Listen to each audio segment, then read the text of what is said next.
ओम नमो भगवते वासुदेवाय नमस्कार मंडळी, आज आपण पाहणार आहोत अधिक मास महात्म्यामधील अध्याय 27वा। अधिक मासामध्ये जर आपण या मासाची पोथी पठण केली, श्रवण केली तर आपल्या आयुष्यातील दुःख, दारिद्र्य, गरिबी दूर होत असते। तसेच अधिक मासाची पुण्यफळ हे आपल्याला अधिक पटीने देखील प्राप्त होत असते। त्यामुळे तुम्हाला काय करायचं आहे तर व्हिडिओ स्किप न करता शेवटपर्यंत नक्की ऐकायचा आहे। श्री अधिक मास महात्म्य अध्याय 27वा। श्री गणेशाय नमः। पहिले वंदन गजाननासी, दुसरे विद्या देवतीसी, तिसरे सद्गुरुनाथाशी, करुणी कथा नेऊ पुढे। वाल्मिकी सारखा सुंदर वक्ता, दृढ व्रत तो आत श्रोता, वरी गोमटी महात्म्य कथा, त्रेवेणी संगम साजिरा। अधिक मास महात्म्य सांगून प्रेमे नुप्राचा घेऊनी निरोप, वाल्मिकी करते झाले प्रस्थान, शरयू तीरे जावया। ऐकुनी ती कथा श्रवण, इकडे जागले नुप्राचे मन, तो मनी भारी लागून, आता करू तातडी। नाही भरोसा इथे कोणाचा, शेवट कधी या जीवनाचा, वाटे मार्ग व मनगमनाचा, करावा ईश्वर जोडण्या। तरी आता घे मज लागी, देही निरोप तो लगबगी, क्षणाचा भरोसा नाही जगी, काळ काहे टपलेला, तव उपाशी म्हणतसे कांता, मज सोडून एकटे जाता, तुमची भार्या मागुता, काय करू राहुनी, मीही तुमच्या संगे येते, प्रतिव्रतेचा तो धर्म पाळिते, सेवा तुमची करुणी जोडते, पुण्य माझे पदरास, पती विना पत्नीस, काही मानना संसारी मिळत, इतरांना तिची अडचण होई, जिने लाजिरवाने तिचे। तिचा ऐकून तो निश्चय, राय ऐकला त्या समान, पत्नी सहित तयास जाय, तपास जाय राजा तो वनांतरी। हिमालय पर्वत परिसरात, उभयता राहिले तपाप्रत, अंगठ्यावरी उभे राहून, राजा तप करतसे।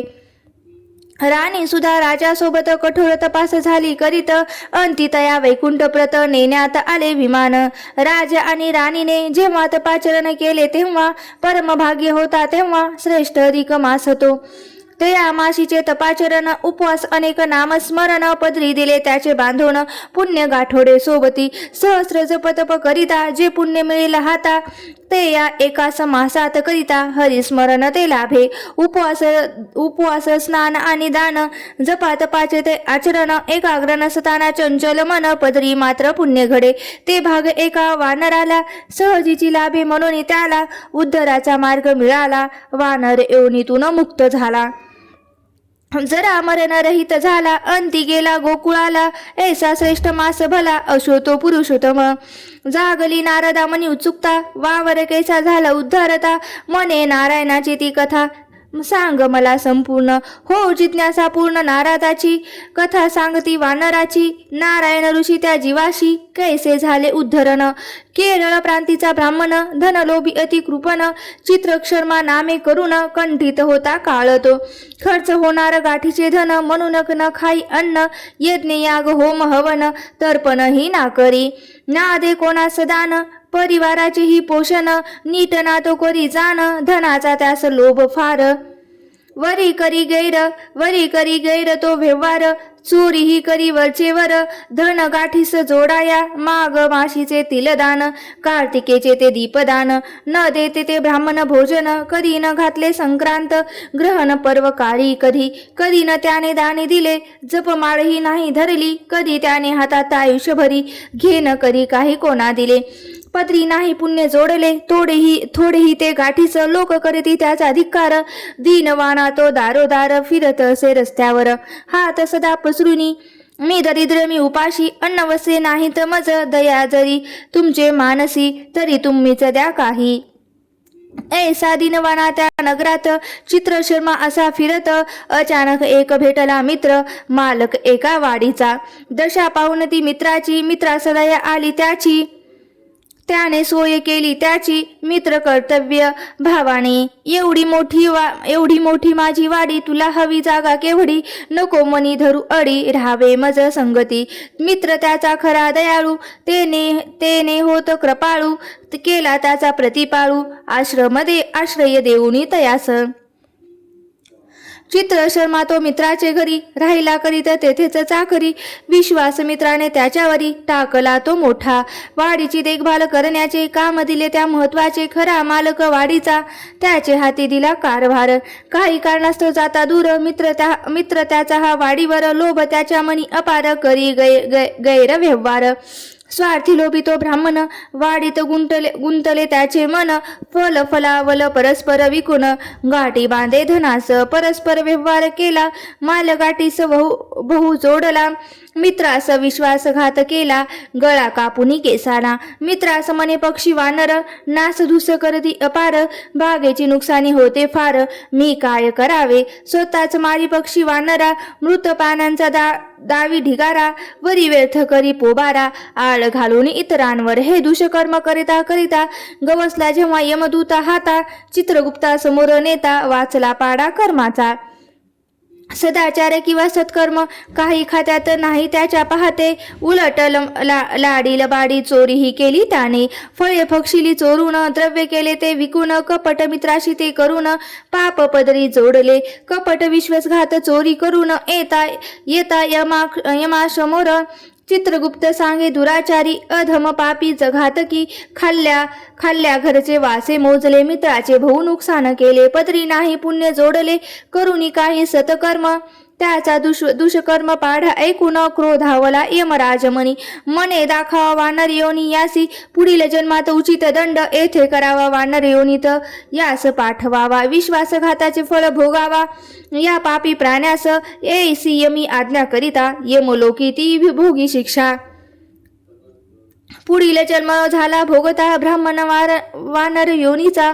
नारद पुराणातील पापी चित्र शर्मा ब्राह्मण वर्तनाचा. अध्याय अधिक मास महात्म्याचा पूर्ण इथे झालास. अरुण विनवणी करी खास स्वीकारा प्राकृत रचनेस. 27वा अध्याय हा पूर्ण. हरिचरण प्रेम भावे समर्पित. इति श्री अधिक मास महात्मे अध्याय 27. ओम नमो भगवते वासुदेवाय नमः. ओम नमो भगवते वासुदेवाय नमः. आपल्याला काय करायचं आहे तर आता या अध्यायाचा मराठी भावार्थ जाणून घ्यायचा आहे. म्हणजेच काय तर त्याचं मराठीमध्ये हे आपल्याला जाणून घ्यायचं आहे. श्री अधिक मास महात्मे अध्याय 27. भावार्थ चित्रशर्मा ब्राह्मणाची कथा. सूत काय सांगतात बघा. वाल्मिकासारखा सुंदर वक्ता, दृढ धन्वासारखा श्रेष्ठ श्रोता आणि ती चुरस महात्म्य कथा असा त्रिवेणी संगम झाल्यावर मग काय विचारावे. वाल्मिकींनी राजांना खऱ्या अर्थाने जागृत केले आणि त्यानंतर ते निघून गेले. इकडे राजाने स्वहितार्थ आणि ईश्वर साधनेसाठी वनात जाण्याचा निर्णय घेतला. त्यानुसार खरोखरच राजा राणींनी वनात जाऊन घोर तप केले. त्यांच्या सुदैवाने त्यांना नेमका अधिक मास महिना चालू होता. त्या पुण्याईने त्यांना उत्तम फळ मिळाले आणि त्याचे कल्याण झाले. नारायण ऋषी सांगतात की या महिन्यातील उपवास, दान, स्नान, जप, तपाचे आचरण अजाणतेपणाने हे जरी घडले किंवा मन तेवढे एकाग्र नसले तरी त्याचे फळ मात्र हे नक्कीच पदरात पडते. ते सांगतात की हे भाग्य एका वानराला मिळाले आणि त्याचा उद्धार झाला. तेव्हा नारदांनी हा वानर कोण होता, त्याने काय केले आणि त्याचा उद्धार कसा झाला ही कथा ऐकण्याची माझी इच्छा आहे असे त्यांना बोलून दाखवले. तेव्हा नारायण ऋषींनी जो कथाभाग सांगितला तो असा होता बघा. केरळ जो प्रांत आहे त्या केरळ प्रांतात एक चित्रशर्मा नावाचा ब्राह्मण राहत होता. तो अत्यंत स्वार्थी, लोभी आणि धनाचा वेडा होता. आपल्या गाठीचे धन खर्च होईल म्हणून तो स्वतः कधी पोटाला नीट खात सुद्धा नव्हता. त्याने कधी कोणताही दानधर्म, यज्ञ, याग, होम हवन किंवा तर्पणही केले नाही. त्याला धनाचा अतिशय लोभ होता. त्यातच तो गैरव्यवहार आणि चोरी अशी दुष्कर्म करत. त्याने आयुष्यात कोणतेच पुण्यकारक कर्म करून पदरी पुण्य जोडलेले नव्हते. त्याने कधी ईश्वर चिंतन करण्यासाठी हातातली जपमाळ सुद्धा धरली नव्हती. आयुष्यभर त्याने फक्त इतरांकडून घेणे एवढेच जाणले. कधीही कोणाला काही दिले नाही. त्यामुळे सर्व लोक त्याचा धिक्कार करत असत. एक दिवस त्याला त्याचा एक दयाळू मित्र भेटला. त्याने चित्रशर्माची दयनीय दशा पाहून त्याला आपल्या वाडीवर कामास ठेवून घेतले. त्याच्या कामावर मोठा विश्वास टाकला. परंतु काही कारणाने वाडीचा मालक मित्र दूर जातात. चित्रशर्माने त्या वाडीच्या कामात मोठा गैरव्यवहार केला. चोरून फळे खाल्ली, ती बाजारात विकून पैसा गोळा केला आणि तो स्वतःच्या खिशात घातला. अशा प्रकारे त्याने आपल्याच मित्राचा विश्वासघात केला. वरून मित्राला पक्षी आणि वानर यांनी वाघेची नासधूस केली असे खोटे सांगितले आणि मृत प्राण्यांचा ढीग दाखवून स्वतःच नामनिराळा झाला. अशी अनेक दुष्कर्मे करत असतानाच एके दिवशी त्याचा अंत झाला. यमाच्या दरबारात चित्रगुप्ताने त्याच्या कर्माचा हा हिशोब ठेवला. त्याच्या संपूर्ण आयुष्यात सत्कर्म किंवा पुण्याचा कोठेही भाग नव्हता. उलट असत्य, लाडी लबाडी, खोटे बोलणे, खोटे वर्तन आणि विश्वासघात हेच त्याचे कर्म होते. हे ऐकून यमराजाला मोठा क्रोध आला. त्याने चित्रशर्माला लोकात खूप शिक्षा भोगायला लावून पुढील जन्मास वानर योनीत जन्मास घालण्याची आज्ञा दिली. इथेच ब्रह्मद नारद पुराणातील अधिक मास महात्म्याचा पापी चित्रशर्मा ब्राह्मण वर्तनाचा 27वा अध्याय पूर्ण होतो. श्रीकृष्ण चरणार्पणमस्तु. हा जर तुम्हाला अध्याय आवडला असेल, कथा आवडली असेल तर व्हिडिओला नक्की लाईक करा. चॅनलवरती नवीन असेल तर सबस्क्राईब करायला विसरू नका आणि हा व्हिडिओ जास्तीत जास्त तुमच्या मित्रपरिवारासोबत शेअर करा. असेच